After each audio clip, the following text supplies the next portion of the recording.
Саламатсыңар балдар. Бүгүнкү тема көп бурчтуктар. Көп бурчтуктарга төмөндөгүдөй касиеттери бар. Мисалы, үч бурчтук өзү деле көп бурчтукка кирет да.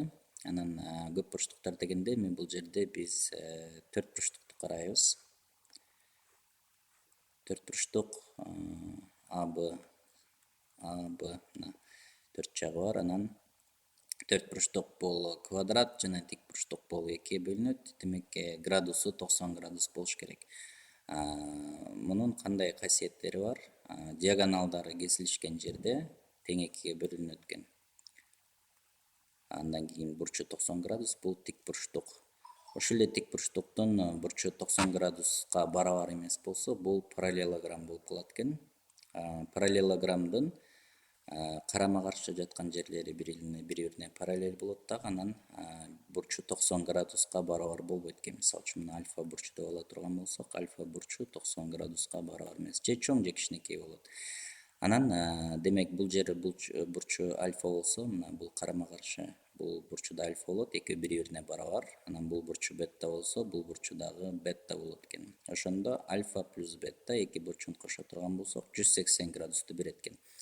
Ошондой эле альфа менен бетта мына ушул эки бурчу бири-бирине жандаш бурчтар болуп эсептелет экен дагы. Демек дайыма 180 градусту берет экен. Параллелограммдын да касиеттери диагоналдары кесилишкен жерде тең экиге бөлүнөт, демек кесилишкен жеринде.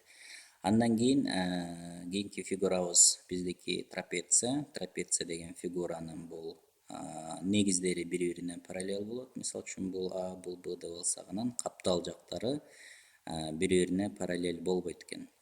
Трапециянын негизги касиети орто сызыгы деген түшүнүк бар. Орто сызыгы С деп ала турган болсок, Ага Бны кошуп туруп экиге бөлүп койсок, С келип чыгат экен. Бул трапециянын орто сызыгы болот экен. Андан кийинки фигурабыз бул квадрат. Мисалы үчүн квадратты алсак, квадрат бул төрт бурчтук. Квадраттын касиеттери бардык жактары бири-бирине барабар болот. Диагоналдары кесилишкен жерде барабар, ошондой эле кесилишкен чекитте эки диагонал 90 градусту пайда кылат экен. Демек, диагоналдары бири-бирине перпендикуляр болот экен квадраттыкы. Эми ушул эле квадратты алып, бул квадраттын бурчу 90 градуска барабар. Ушул бурчу 90 градуска барабар болбой калса, анда бул ромб болуп калат экен.